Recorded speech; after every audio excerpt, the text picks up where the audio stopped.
다음으로는 표준 이론의 10단계에 대해서 한번 생각을 해 보십시다.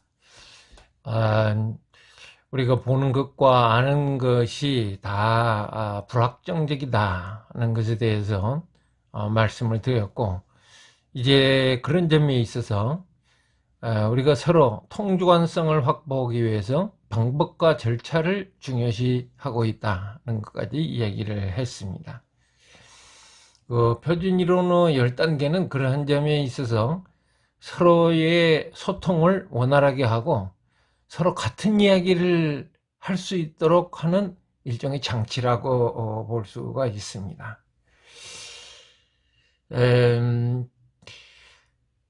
물론 여러분들이 이제 다른 그 과목들을 공부를 할 때 이 표준 이론이 서로 좀 다를 수도 있어요. 그 영역마다 또는 분야마다 서로 소통하는 방식이 다르다는 거죠. 그런 점에 있어서 여기 나오는 표준이론이 10단계는 주로 사회과학에서 쓰는 표준이론이다, 이렇게 생각을 하시면 되겠습니다. 우선 존재의 단계가 있어요. existence입니다. 있을 수 있는 모든 것을 존재다, 우리가 이제 이렇게 이야기할 수 있는데, 있을 수 있는 모든 것이라는 것이 상당히 이제 파악하기가 좀 힘든 거죠. 그렇죠? 있을 수 있다는 것은 사람마다 다 상상력의 차이가 있기 때문에 어떤 사람에게는 분명한 것인데 어떤 사람에게는 분명치 못한 것이 될 수가 있지 않겠어요? 우리 집에 지금 시골 집에 가면 대나무 밭에 금송아지가 하나 묻혀 있다. 있을 수 있죠. 있을 수 있지만 상식적으로 그런 건 없지 않겠나, 이렇게 이제 생각을 할 수 있어요. 여하튼 있을 수 있는 모든 것인데 거기에는 신도 들어갑니다. 신. 그게 이제 참 미묘한 부분인데, 신은 우리의 인식을 초월하는 것이라는 것이 by definition, 그러니까 정의상으로 있는 거거든요. 그런데도 우리 또 신이라는 말을 쓰거든요. 참 미묘한 부분이지 않습니까? 그런 점에서 보면 인간의 두뇌 속에는, 인간의 인식 속에는 신적인 것이 있는 것 같아요. 있기는. 그러니까 그게 있을 수 있는 것으로 이렇게 인정을 할 수 있죠. 뭐 강아지가 나와서 난 신이 있는 걸로 생각해, 이렇게 되는 게 없지 않겠어요? 그런데 이제 사무르 단계부터는 두 번째 단계로 가면은 우리가 이제 보다 이해하기가 쉬워지죠. 인식된 존재를 사물이라고 이야기하는데, 그러니까 우리가 보거나 듣거나 냄새를 맡거나 하면서 우리 인간에게 물리적인 어떤 신호를 줘서 그게 인식이 되면 그때부터 그걸 사물이다, 이렇게 부르는 거죠. 여러분들이 지금 컴퓨터 앞에서 화면을 보고 있을 겁니다. 그러면 그 컴퓨터가 바로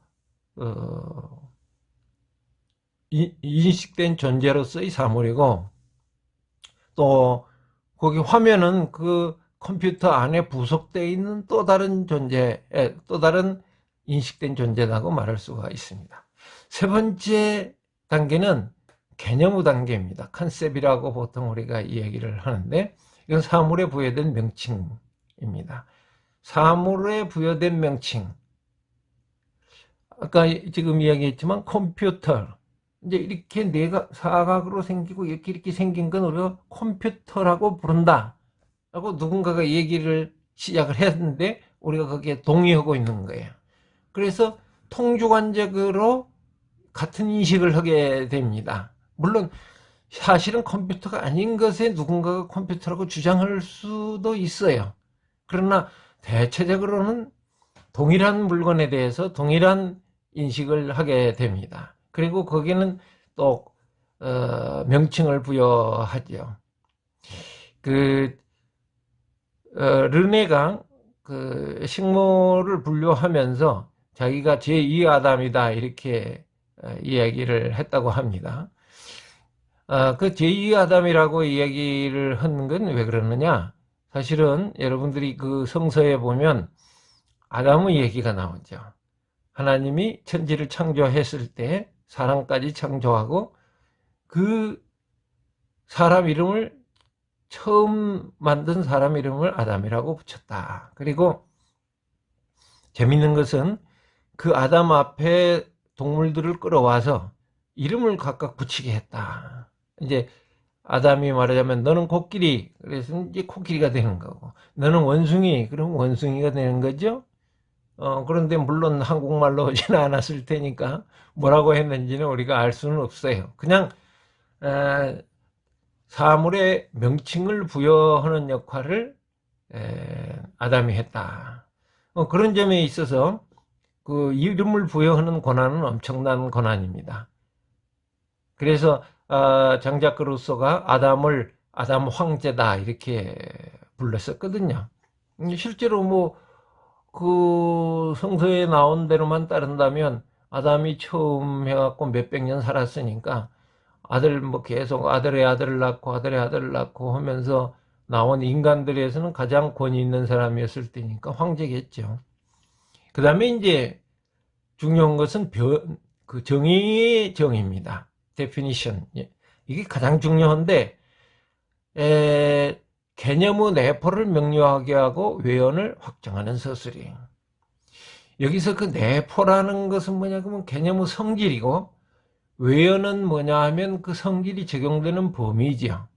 그러니까 어떤 개념이 있다. 즉 말하자면 컴퓨터가 있다. 그러면 그 컴퓨터의 성질을 명료하게 이렇게 핵심적으로 보여주고 또 그 외연, 이렇게 컴퓨터가 여러 종류의 컴퓨터가 있을 테니까 여기서 여기까지를 컴퓨터라고 말한다 하는 것을 확정해 주는 것이 바로 정의입니다. 앞에서 우리가 정치라는 걸 이야기를 했을 때 정치가 뭐였죠? 사회적 가치, 권위적 배분이라는 내포와 외연이 한꺼번에 표현된 그런 정의를 우리가 확보를 했던 겁니다. 그러므로 내가 여러분들에게 충고하고 싶은 것은 앞으로 어떤 개념을 접촉하면 반드시 먼저 그 개념의 정의가 뭔지를 한번 찾아보시기 바랍니다. 물어보시기도 하고 인터넷으로 검색하기도 하고 정의를 모르면 그 개념도 모르는 거예요. 그 개념을 모르면 이미 여러분들에게 과학적인 분석은 날아간 겁니다. 자, 정의를 이제 이해했다고 하면 다음 5번째 단계 variable이라는 변수라는 단계를 생각을 해봅시다. 변수는 뭐냐면 개념의 변화하는 성질이에요. 예를 들면 온도라는 개념이 있다고 봅시다. 온도는 여러분도 알다시피 0도를 기준으로 해서 1도, 2도, 3도, 4도가 있고 마이너스 1도, 마이너스 10도, 마이너스 100도 이렇게 우리가 임의적으로 정한 것이 있어요. 그 임의적으로 정한 그것이 그 온도가 변하는 성질을 지금 이야기해 준 거기 때문에 이때는 그 온도라는 개념이 변수로서 가능한 겁니다. 어떤 개념들은 변수로서 불가능한 것도 있어요. 왜냐하면 변화하는 성질이 없으니까. 예를 들면 뭐 신이 뭐 변화하는 성질이 있겠어요? 영구 불변한 것이 신이니까 신은 변수가 아니죠. 그건 상수. 뭐 나이는 변수죠. 이런 것들입니다. 그 다음에 이제 6번째, 여러분들이 자주 들어보는 표현을 겪게 되는데, 바로 상관관계라는 겁니다. 상관관계의 단계가 6번째 단계입니다. correlation. 이것은 어떤 변수가 다른 변수와 함께 변화하는 현상이죠. 예를 들면, 온도가 올라가면 물이 끓는다. 그랬을 때, 온도와 물 사이의 두 개의 변수가 서로 함께 나타나는 어떤 그 현상이 있어요.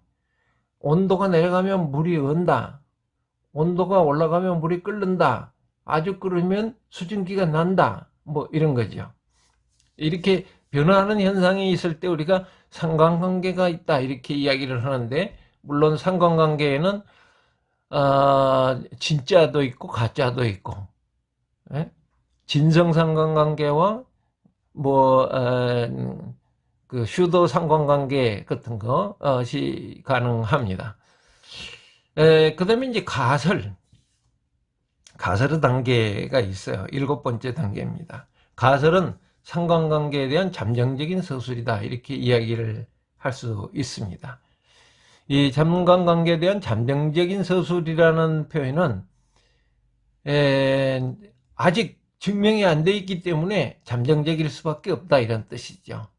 그러나 일단은 어떤 잠정적인 서술이 있어야 그 다음에 증명을 하든 말든 할 거 아닙니까? 그러니까 가설이 중요한 거예요. 그 가설 다음에 나오는 것이 명제가 되는데, 8번째 단계 명제가 프로포지션이라고 보통 영어로 표현하는데, 이건 증명된 가설입니다. 그러니까 예를 들면 여러분들끼리 이렇게 이야기할 수 있어요. 갑돌이가 갑순이를 좋아한대. 그러면 여러분들이 이렇게 말할 수 있어요. 야, 그런 가설은 집어쳐. 이렇게 얘기할 수도 있고, 그건 진짜 받아들일 만한 명제야. 이렇게 얘기할 수도 있죠. 가설인데 집어쳐 했을 경우는 이제 갑돌이와 갑순이 사이에 대한 상관관계만 서술됐을 뿐이지 증거가 없다는 그 입장일 것이고, 맞아, 그건 명제야. 이렇게 이야기를 하면, 갑돌이하고 갑순이가 집이 거의 비슷한데 허구한 날 같이 버스를 타고 오더라. 이런 증명이 된 가설이라고 생각하기 때문에 명제라고 했을 거예요. 그러니까 여러분들은 앞으로 이제 좀 세련되게 하셔야 되겠죠. 누가 뭔 이야기를 하면 그건 가설이야 명제야 딱 이렇게 질문을 하시는 거죠. 그러면 상대방이 이제 좀 당황하겠죠. 진짜 이게 증명이 된 건가? 아니면 그냥 잠정적으로 한번 얘기해 본 건가? 이렇게 생각하는 기회를 가질 겁니다. 9번째가 이론이라고 우리가 부르는 theory의 단계인데, 이 theory의 단계는 명제의 체계입니다. 그러니까 이 증명된 가설들, 즉 명제들이 여러 개가 있는데 그것을 체계를 잡으면은 무언가를 말을 여는 사람이 말하는 구조를 가지게 되는 거죠. 그러니까 명제보다는 훨씬 더 고도의 단계다 이렇게 말할 수도 있습니다. 그건 이제 우리가 이론이라고 얘기하는데, 좀 이따가 드류갱의 자살론을 가지고 이제 한 말씀을 드릴 겁니다. 마지막 단계는 패러다임이라는 단계입니다. 패러다임은 특정한 시점에서 지배적인 이론이라는 것이 패러다임의 정의죠. 특정한 시점에서 지배적인 이론이 있을 수 있겠죠. 예를 들면 자유주의가 현대사회에서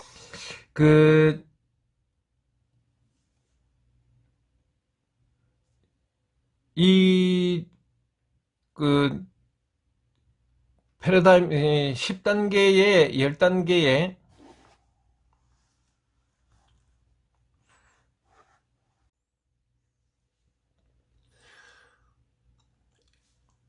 표준이론은 10단계를 설명을 드렸는데, 여기에 대해서 아주 좋은 본보기가 있습니다. 보통 이제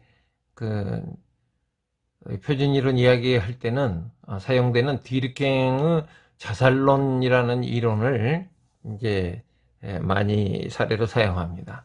이제 아래에서부터 봅시다. 아래에서 보면 검증 자료인데, 먼저 가설들이 있어요. 구교도의 자살률은 신교도보다 낮다. 또 기혼자의 자살률은 미혼자보다 낮다. 이런 두 개의 가설이 있다고 봅시다. 그러면 이 가설을 증명을 하는 건 어떻게 하느냐? 이제 드리갱이 1852년부터 1859년 사이에 있은 오스트리아 자살률과 프로시아 자살률을 봤는데 이 두 나라에서 부교도와 신교도가 자살률이 다르더라 이게. 또 프랑스 센주에서 그 45세 미혼 남자의 자살률과 45세 기혼 남자의 자살률을 보니까 또 자살률이 다르더라. 기혼자의 자살률은 미혼자보다 낮고 미혼 남자의 자살률은 기혼자보다 높더라. 이런 거죠. 그러면 이 두 개의 가설은 지금 밑에 자료들로 이제 증명이 돼서 명제가 됐습니다. 그럼 이 두 명제를 어떻게 구성하느냐에 따라서 이론이 달라질 수 있는데 드리갱은 이 두 명제를 체계를 잡았어요. 어떻게 해야 되냐면 사회적 결속은 심각한 스트레스에 노출된 사람에게 심리적인 위안을 준다는 거죠. 그리고 자살률은 해소되지 아니한 스트레스의 존재와 관련이 있다. 이것이 그 드리킹 자살론의 핵심적인 이론적 체계인데 바로 구교도는 신교도보다 사회적 결속이 더 강하다. 그러니까 자살률이 신교도보다 낮다는 것이고 기혼자들은 미혼자보다 가정이라는 것이 있어서 사회적 결속이 강하다 이거지. 그러면 같은 스트레스 노출됐을 때는 이 결속이 강한 쪽이 더 그걸 극복하기 쉽다 이게. 그 심리적인 위안을 갖는다는 거죠. 이 심리적인 위안을 갖게 되니까 결국은 그 자살률이 낮을 수밖에 없다 하는 것이 드리갱의 지금 그 설명입니다. 이것은 상당히 그 설득력이 있는 설명으로서 지금까지 많이 활용되고 있는 이론이다 이렇게 볼 수가 있어요.